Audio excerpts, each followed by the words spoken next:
They come in all shapes and sizes. Some are made of concrete. Some are made of steel.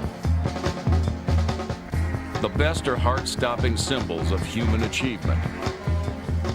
The worst remind us that great ambition can lead to great failure. The challenges are many, but the rewards are vast for the men and women who build bridges.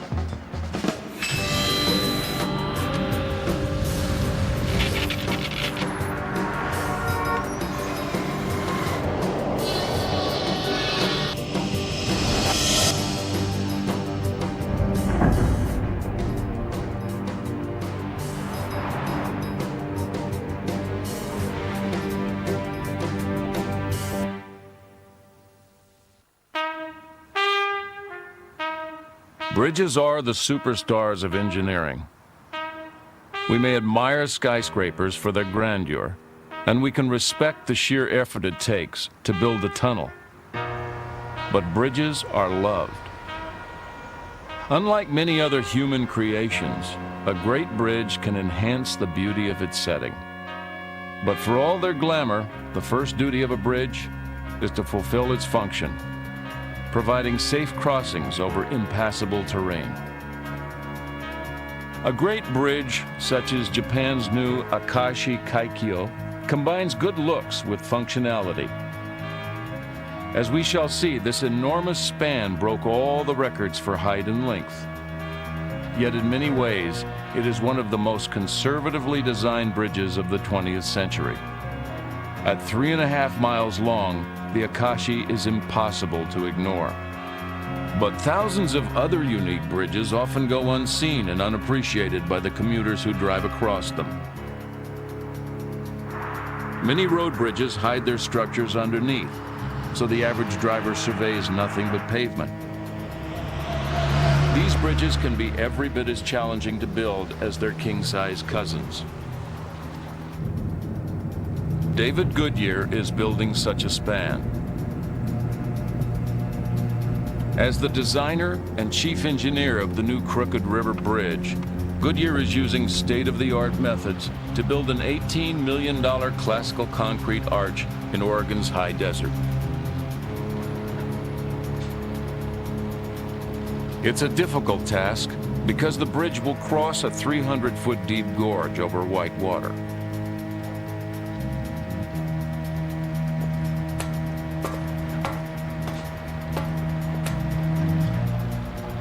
The physical challenge of crossing the gorge is quite an undertaking, and as you can see, it's a pretty dramatic sight. It's not the easiest traverse to make, and certainly unlike more of an urban or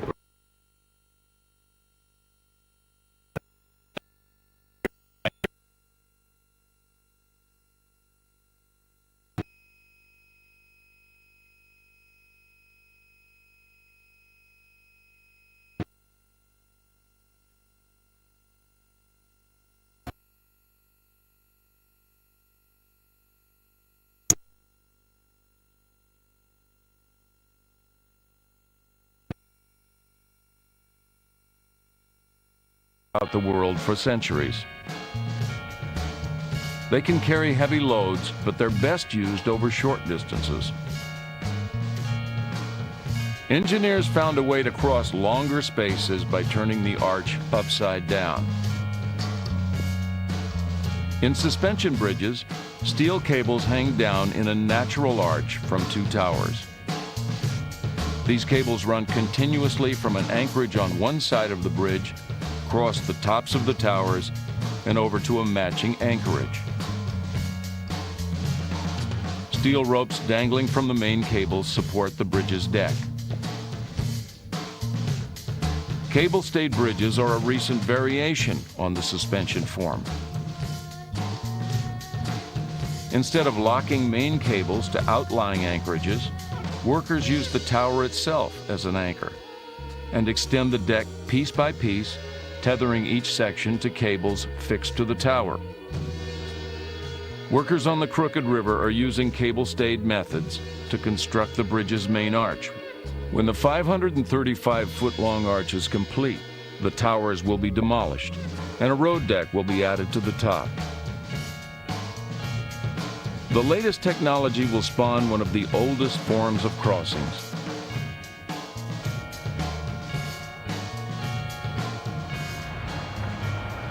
Cable stay technology is common in Europe and Japan, but in the United States, it's still new to most construction workers. Bridge builders have learned the hard way that when new methods are employed, it's wise to proceed cautiously. When you get involved with unique bridges like this, the craft of building it is even more important than with a more routine structure. And really the people whose hands get dirty building the bridge are the craftsmen, the iron workers, and the carpenters that are out there. On these types of bridges, especially where you run into complex procedures and complex geometry, we always want to get out and find who the key carpenter foremen and ironworker foremen are, and actually try and make friends and get on good terms with them, because their skill is quite important to a successful project. And quite often they can do their part to keep the engineers out of trouble by seeing things that don't look right and raising questions when things might need to be changed or modified to suit the construction site. The men and women building the Crooked River Bridge work in a device called the Traveler. The Traveler is a form mold suspended from the edge of the span. To create a new segment, the Traveler is filled with steel and concrete. When the concrete hardens, the Traveler is tugged free and moves up 27 feet. Then the process begins again. Each segment is bonded to the last. There are actually 3 Travelers, 2 that set the beams on the right and left sides, and 1 that follows behind, setting the middle slab. Okay, Rick, bring her up slow. Workers move them up with a combination of muscle and a crane fixed to the other side of the chasm. The crane has just enough capacity to lift the 25-ton Travelers.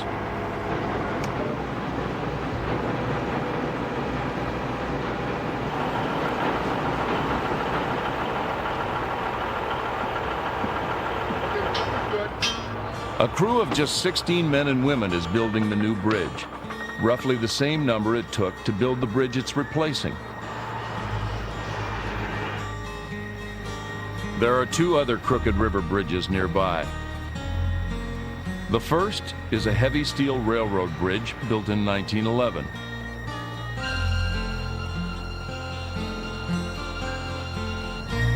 To erect it, laborers had to camp for months down in the gorge near the water supply.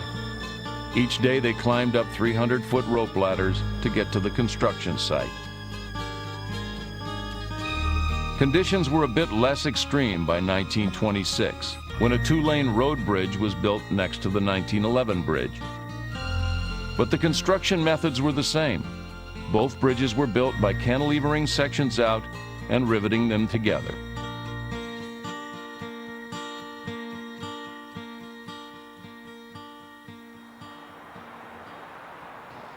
The railroad bridge is still in service, but the 1926 road bridge is too small and too old to meet the demands of the modern world. Even here in the remote Pacific Northwest, the cars and trucks never seem to stop rolling through.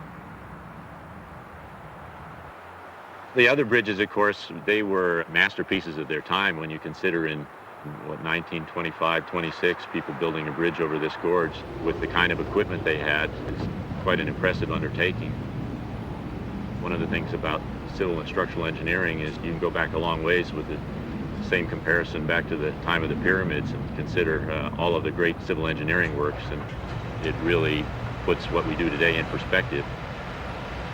I think this bridge is supposed to contrast with the other structures, and it will. It'll be beautiful in its own right, really befitting of the glamorous and dramatic setting. The new 4-lane bridge has to stand for at least as long as its sisters have. For Goodyear, this means the lives of thousands of people, born and yet to be born, ride on the success of his designs and the work of the contractor. Even minor flaws have to be tended to immediately before they evolve into larger problems. Well, in engineering, you study and you read, pay attention to what's going on in the rest of the engineering world, in large part to learn from someone else's failures so you don't have to endure your own.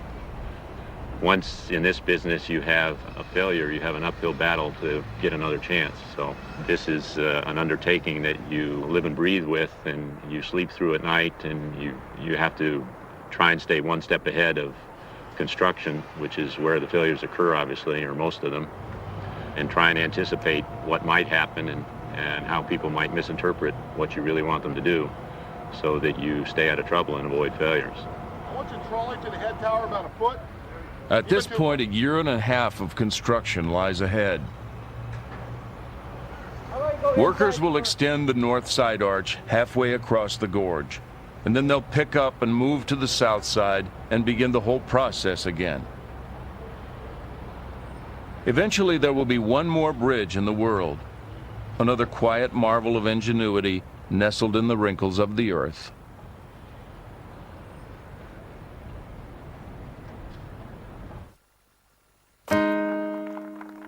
The history of giant bridge building is filled with grand successes and spectacular failures. Engineers are forever trying to push back the barriers of bridge design without sacrificing safety and economy. New York's Brooklyn Bridge is a prime example. It was designed by John Roebling, a man obsessed with the way structures respond to the forces of nature. Finished in 1883, this bridge incorporated all of his ideas about controlling wind sway through the inventive and often beautiful use of masonry and steel. The deep, stiff truss supporting the road deck was a central part of his concept. Another was his unique use of vertical and diagonal steel cables to help the deck resist the tug of the wind. These innovations allowed Roebling to safely reach out 1,595 feet, making the Brooklyn Bridge the world's longest suspension span. But despite his success before the 20th century, suspension bridges were viewed with suspicion. Many felt they were too fragile to withstand bad weather.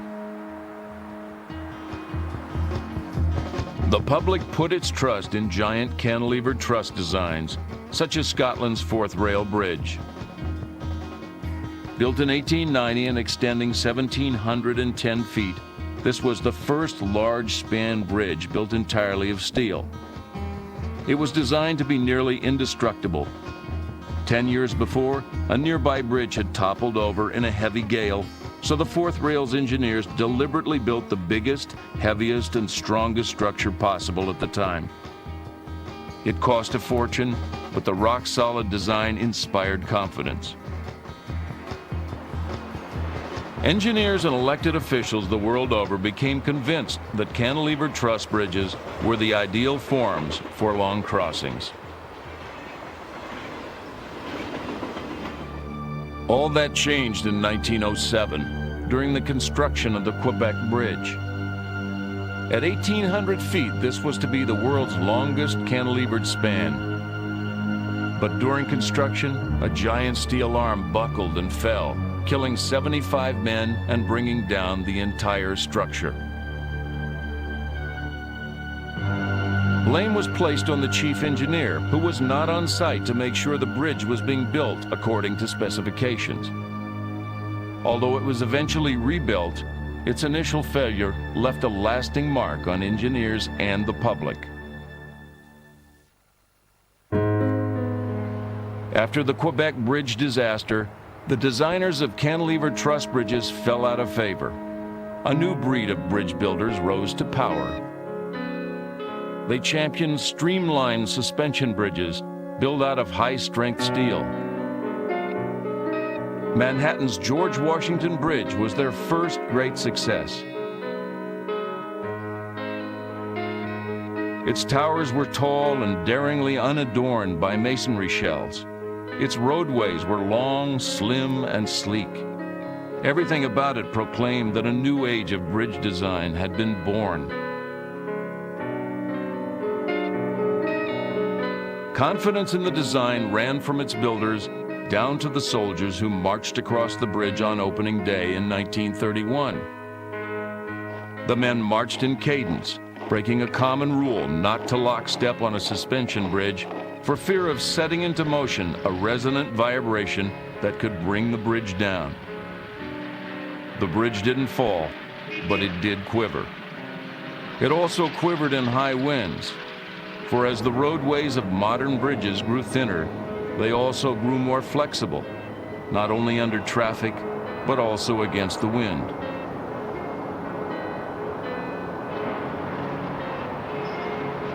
Engineers knew there was a limit to how skinny a bridge deck could get before it fell apart. But they were certain they could avoid any problems. Deck sway was less of an issue with the bridge that stole the world's records for height and length in 1937, San Francisco's Golden Gate. Its road deck was thin, but it was also quite wide, which helped to keep it stable. Driven on by their triumphs, engineers pushed harder at the barriers of bridge design. And then one day, the barriers pushed back. It happened in a remote corner of Washington State in 1940. The Tacoma Narrows Bridge was the third longest suspension span in the world, and the most daringly designed. Here the streamlined shape was taken to its limit. The deck was only 2 lanes wide and remarkably thin, a feat accomplished by building the roadway on a solid steel girder rather than an open truss. Open truss decks allow wind to flow through a bridge rather than bounce against it. The Tacoma Narrows solid deck made it behave like an airplane wing. In even moderate winds, it lifted.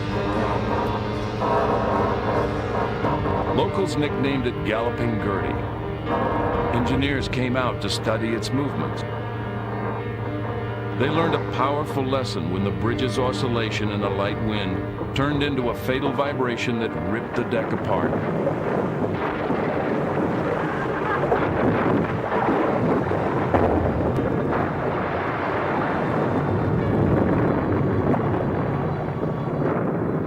Confident in their designs and the prevailing engineering theories of the day, the bridge's planners had simply not imagined that the wind could have such a destructive effect on their state-of-the-art span.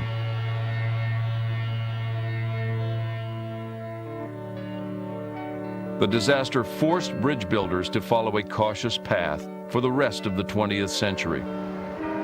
Thin girder road decks were abandoned in favor of thick open trusses.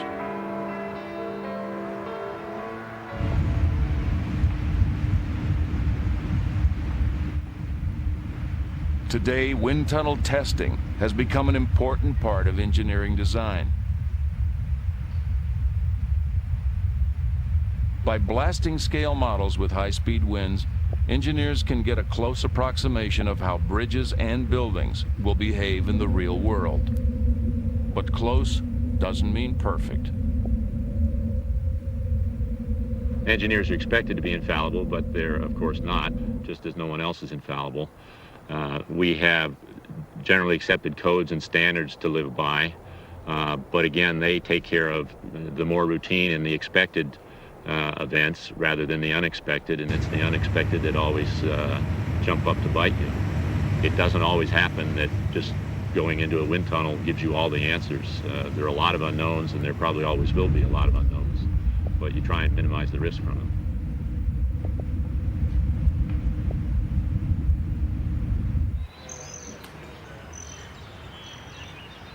The shrines of Japan are deceptively simple designs that harmonize with their environment. These buildings are simple and elegant, built for endurance, not for flash. Japanese bridge design follows a similar path.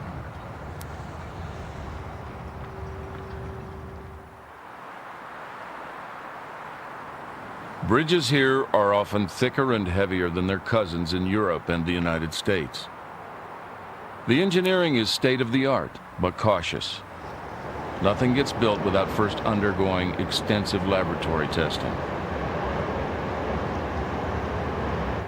For despite their skill and their passion to break records, Japan's bridge designers have to cope with the fact that their nation is subject to some of the worst weather on the planet.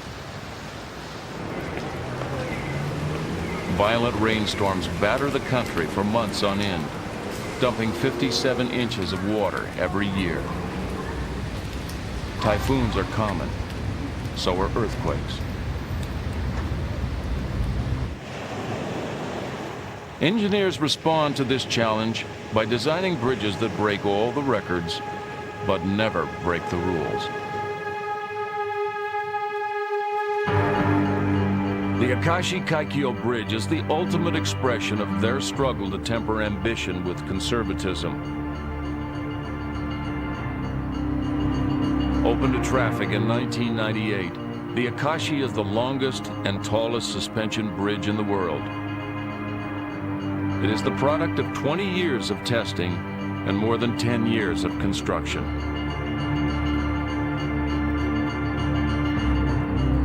It came with a price tag of more than $4.5 billion.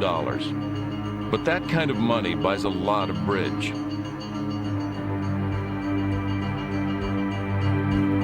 The Akashi is 2.5 miles long. Its center span alone is a sprawling 6,532 feet. You could fit 4 Brooklyn bridges inside of it.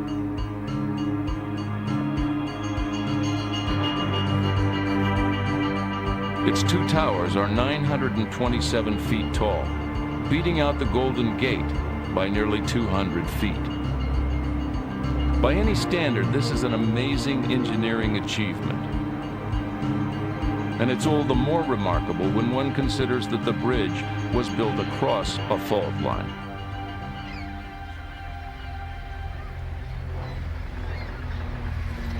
One side of the bridge rests near Kobe, the 7th largest city in Japan and a busy international port. For years, the only way to make the 6-mile crossing from Kobe to nearby Awaji Island was to take the ferry boat across the Akashi Strait. But in 1955, the storms that continually racked these waters struck hard. 2 ferries sank, killing 168 school children. The public demanded a safer way to make the crossing. A bridge was called for, a bridge like no other. It would have to stretch across the channel and have a center span high enough to let vessels of all sizes pass underneath.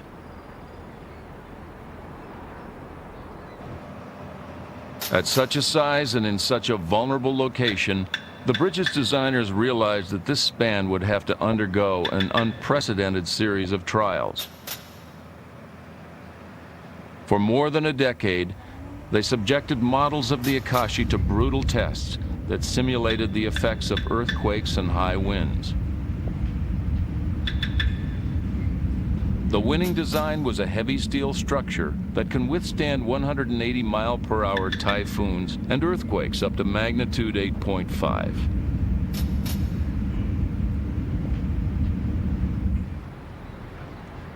The Akashi is a handsome brute of a bridge, a samurai warrior covered in armor and bulging with muscles. Its main cables are thick, and its road deck is wide and stiff, so it is less likely to sway. The truss supporting its road deck is hollow, allowing wind to flow through. Inside, the truss is an enormous cavern of steel girders. Due to the Akashi's size, the wind load these girders sustain is greater than any other bridge in existence. Engineers compensated for this by constructing the platform out of 90,000 tons of steel, This is also the home of the bridge's arteries, pipes that blast hot air through the main cables to keep them from corroding.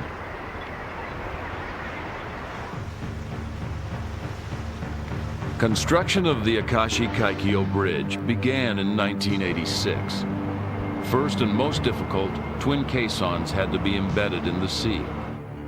Each hollow caisson weighed 15,000 tons and stood 230 feet high. Towing them into position took weeks. The caissons were sunk into the bed of the sea and filled with concrete. Then floating cranes assembled the bridge's enormous towers.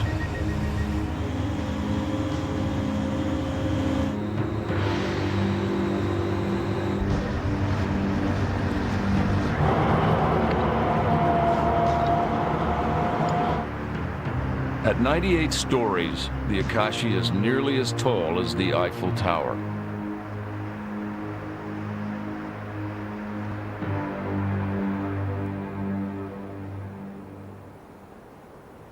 Sumitaka Kurino is head of engineering maintenance on the now complete Akashi-Kaikyo Bridge. Kurino worked on the design and construction of the bridge's two towers. As the towers were built, Kurino and his team faced a problem that years of testing had not been able to predict. The basic style used for this bridge is very classical, one that has been around for a long time. A suspension bridge supported by girders is a classic style. However, many new technologies were used to build this bridge. Existing bridges have towers that swing at the top when they are blown by the wind. But when the main cables are installed over the top, the towers no longer sway. However, this bridge is nearly 1,000 feet tall, an unprecedented height. Therefore, when it is pressed from the top, the middle also sways. We discovered a phenomenon where the middle sways when the top and the bottom are fixed. In order to prevent this from happening, we installed tuned mass dampers.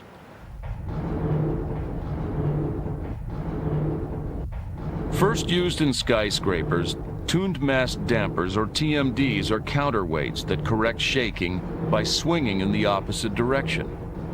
Each Akashi tower holds 20 TMDs. Acting together, the TMDs can exert 200 tons of corrective force on each 23,000-ton tower.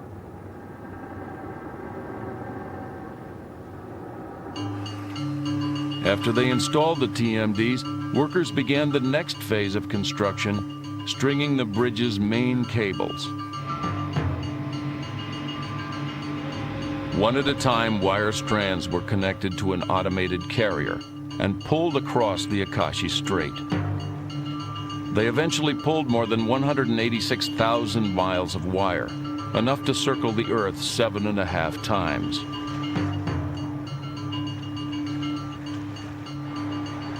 The ends of the strands were locked inside anchorages on both sides of the strait.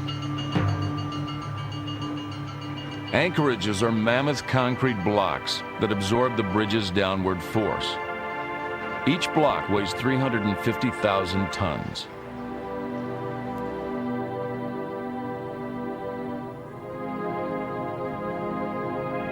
Visitors seldom enter these enormous caverns.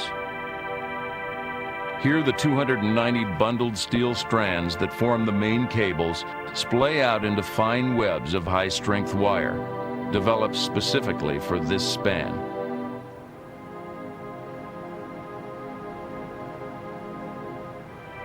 The wires are the key components of the bridge. They bear the 112,000-ton weight of the road deck. Kept under constant tension, the wire ends are locked into a solid steel frame embedded in concrete. By January 1995, the main cables had been set. Workers were ready to begin the last phase of the erection, putting the bridge deck into place. But nature intervened.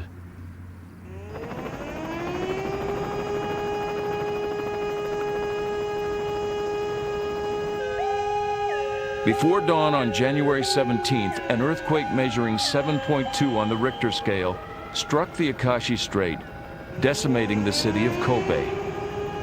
Over 6,000 people died. 500,000 were left homeless.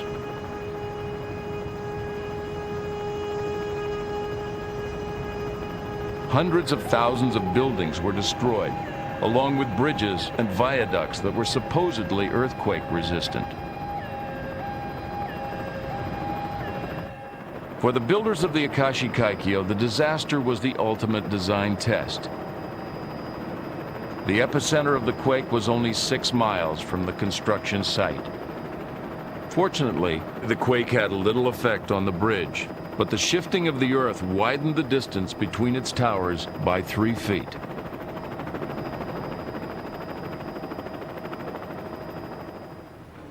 Work resumed a month after the earthquake. The wire ropes that suspend the rope deck were hung from the main cables.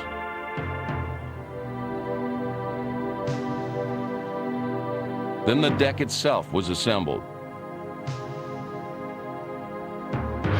It was built out of 1,800-ton girder blocks attached to the towers by a giant floating crane.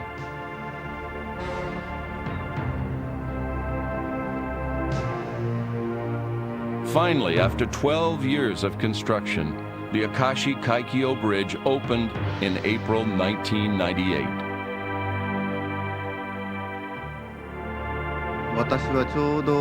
I happened to be here when the construction of this bridge was started and when it was completed.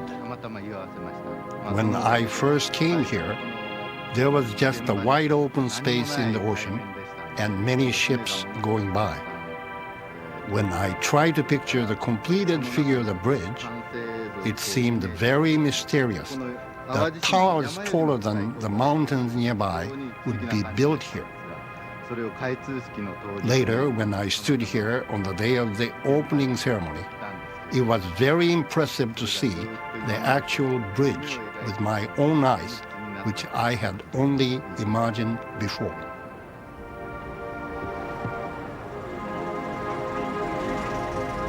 The Akashi Kaikyo is not only the world's longest bridge, it's also the most expensive. Estimates on the actual cost, including research and testing, range from $4 to $9 billion. Part of the cost is passed on to commuters, who pay a $27 toll each way. For their money, they're rewarded with a bridge whose safety and strength has been virtually guaranteed by its cautious builders. The high cost and the sheer difficulty of undertaking such an enormous project guarantees that the Akashi Kaikyo will remain the world's longest bridge for decades to come.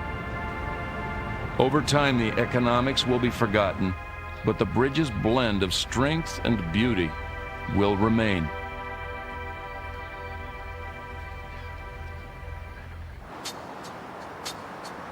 This is the Chesapeake Bay Bridge Tunnel. It stretches 18 miles across the waters of the state of Virginia on America's East Coast. Opened in 1964, this complex took 3.5 years and $200 million to build. In 1965, an international panel declared the bridge tunnel one of the 7 engineering wonders of the world. But the original bridge can no longer support the increasing numbers of cars and trucks that speed across it every day. Since it opened, there have been 43 fatal accidents here. Many of them were head-on collisions. So in 1995, work began on a parallel crossing that will separate the traffic and double the bridge's size. 18 miles is far too long for a suspension bridge. This location demands a low-lying trestle. But using steel in the midst of the corrosive salt and spray of the Atlantic Ocean isn't an option. So engineers turn to the other workhorse material of construction, concrete.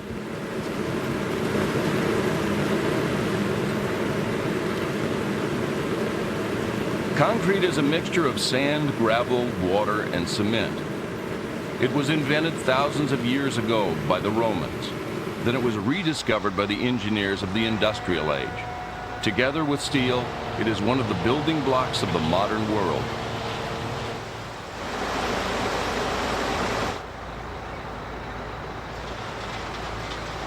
Designers like concrete because it's cheap and it can be molded into a variety of shapes.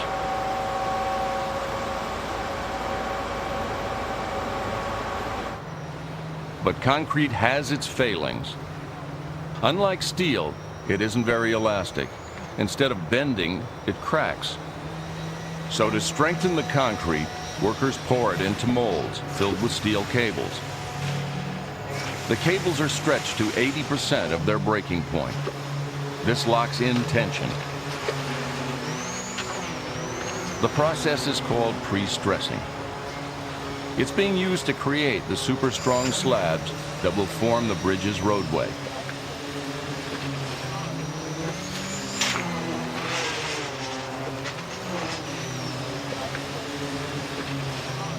The new bridge will consume close to 275,000 cubic yards of concrete. That's a block as long as a football field, standing 16 stories high.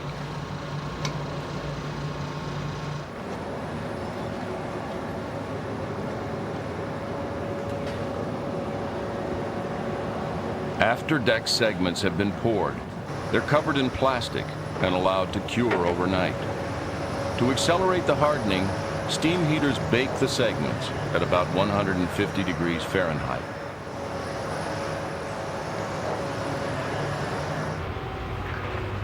Then the segments are hauled off to the docks to await their trip out to sea.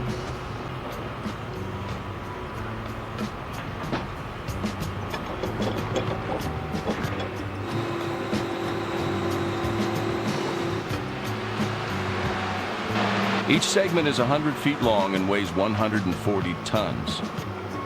Lifting those kinds of loads takes a special machine. In this case, it's the MyJack, a colossus that eats monster trucks for breakfast.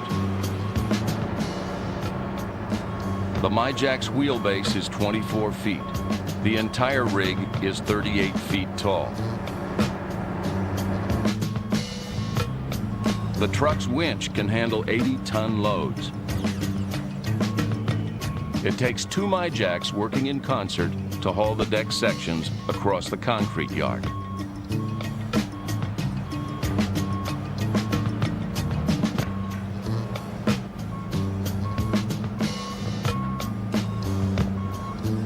All of this pouring, lifting, and hauling only gets the prefabricated concrete to the barges. It's when these pieces are out at sea that the really big machine goes to work. The IB-909 is one of the largest construction devices in the world. Like an oil rig, it extends legs down to the sea floor, providing a stable platform for its floating cranes and pile driver.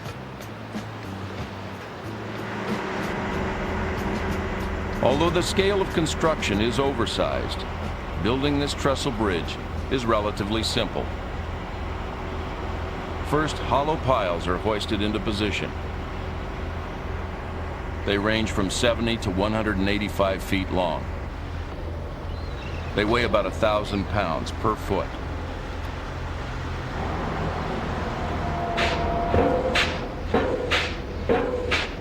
The piles are driven into the bottom of the sea by a gigantic air hammer.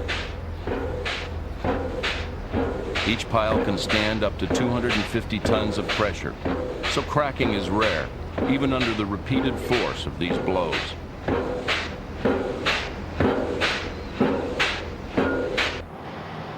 Next, 48-ton caps are hoisted over and lowered into their permanent homes. The piles and caps are treated with ground-up blast furnace slag that makes them impermeable to water. Calcium nitrate is also added to neutralize salt from the ocean, which could rust out the concrete steel reinforcements. Finally, sections of roadway deck are laid 3 across the pile caps. This process will be repeated over and over for 3 years until 1,895 segments have been hoisted into place.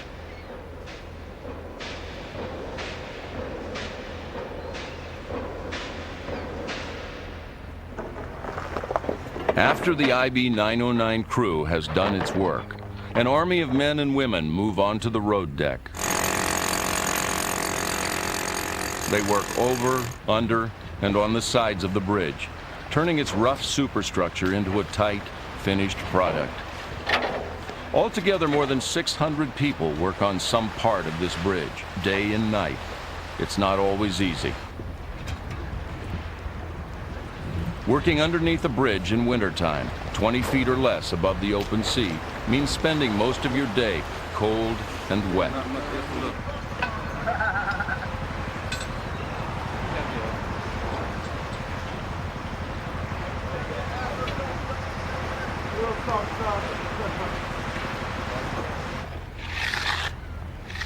A little more cement seals the cracks.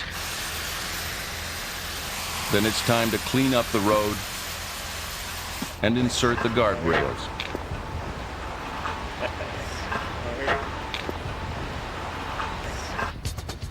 The last things added are the asphalt road surface and, of course, double yellow dividing lines.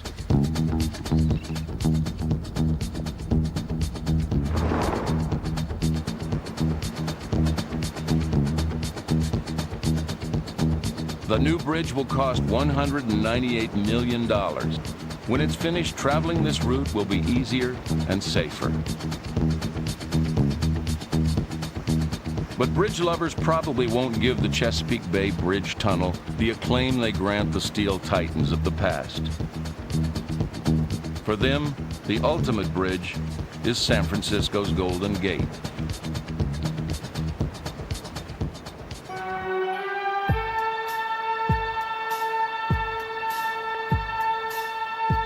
The Golden Gate Bridge opened May 28, 1937.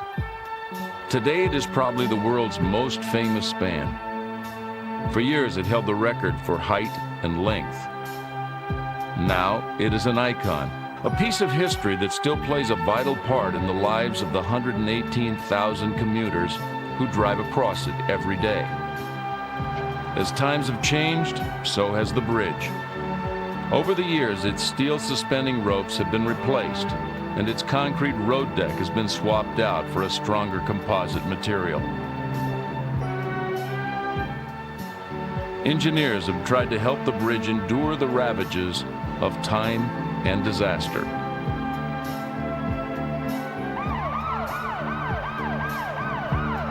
In 1989, the Loma Prieta earthquake rocked the San Francisco Bay Area with a force measuring 7.1 on the Richter scale. Damage was widespread. The San Francisco-Oakland Bay Bridge partially collapsed. But the nearby Golden Gate emerged without a scratch. Experts credited the bridge's sturdy construction, but they also concluded that a bigger quake could have destroyed the bridge and left San Francisco cut off from the mainland. So now bridge managers have launched a 10-year, $217 million effort to toughen up the span. Steel is being reinforced. Motion dampers will be added in key positions. When the work is done, the bridge should be able to withstand an earthquake of magnitude 8.3. Day-to-day maintenance is just as important. The Golden Gate has a full-time staff of 18 ironworkers and 40 painters. Their job is to protect the steel.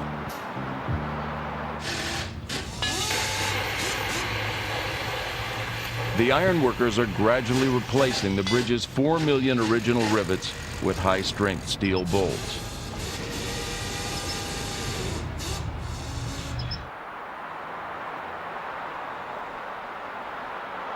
Up above, veteran bridge workers Bill Owens and John McEllistrom walk the Golden Gate's 12,250-ton main cables, looking for signs of deterioration.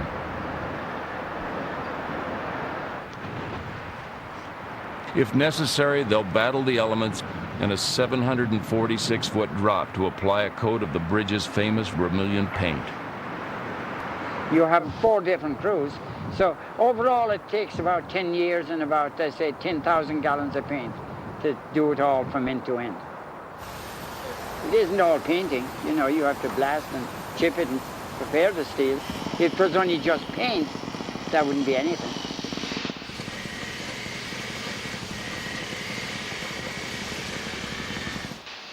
Paint protects the Golden Gate from the salt air, which could corrode its 83,000 tons of steel. Decaying paint is sandblasted off, then replaced with a gray primer. The orange top coat goes on last. McEllistrom has been doing this for 25 years, long before eye protection and safety harnesses were standard equipment. Well, they didn't have a safety equipment like they do now. My opinion is that it's great to have it, but you shouldn't be working here if you can't work without it. You have to have confidence in your partner that he will save you. It's no good having a partner that's scared because you know, well, he'll say, I'm going, you're on your own. So you shouldn't be out here if you need it. But you should have it at all. You You should be wearing it, and it should be along with you. And just because there's always the unexpected things that can happen. Keeping the unexpected from happening to commuters is the ultimate point of this constant maintenance. San Franciscans love the Golden Gate, but they don't always love the drive. The best thing about the bridge is the fact that it's there. And people from Marin County can get to the city, and people from the city to Marin County. That's the best thing about the bridge. The worst thing about it is there are too many of us trying to cross that bridge at one time. The traffic gets to be pretty bad. And of course, one little wrong happening in the traffic, a fender bender, some guy running out of gas, whatever it might be, causes a tremendous backup. Just too many of us trying to cross that bridge. Retired radio personality Frank Dill has lived in the San Francisco area for 40 years. His is one of the 41 million cars that will cross the Golden Gate this year. Like every other commuter, Dill pays the toll for the privilege. I'll give him a 20. Make him work for the $3.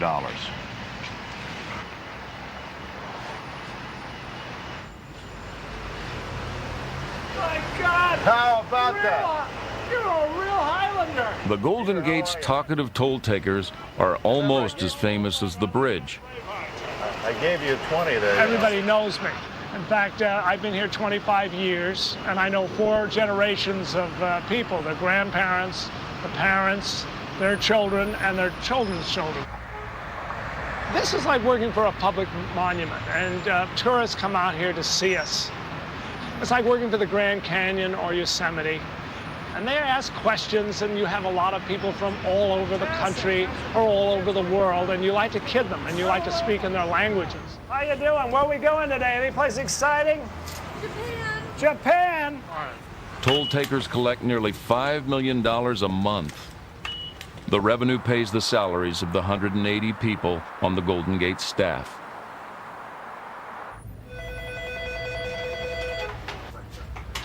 Go ahead, Unit That 6-2. staff includes a large security force. Its members are on a round-the-clock lookout for accidents, crimes, and misdemeanors. Stalled cars and fender benders are common, but now and then a bit of San Francisco surrealism creeps in. Responded at with southbound Doyle, 1125. God, anything that happens anywhere happens out here. We've had strange events like babies being born in the toll plaza. Lisa actually helped deliver one baby not that many years ago. We've had people in the middle of the night sneak out on the sidewalks, and they were out there making love. I mean, in fact, I was on the night that happened. Anything that happens anywhere happens out here. It's just like a little city. Will, did you hear about that? Golden Gate workers are a family, literally in the case of Mike and Lisa Licati.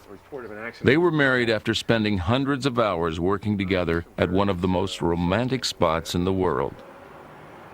The beauty of the location draws lovers and losers alike. Virtually every single person who works on the bridge has dealt with a would-be suicide.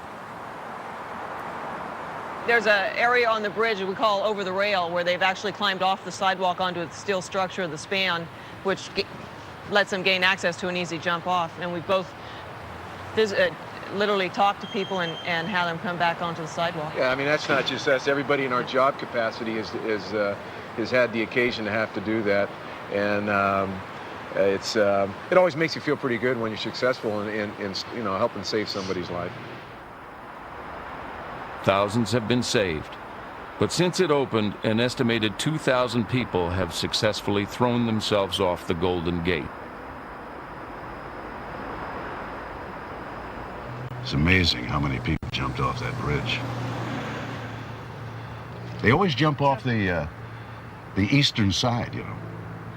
They never jump off the west side, always the east side. I guess because they want the view of San Francisco on the way down.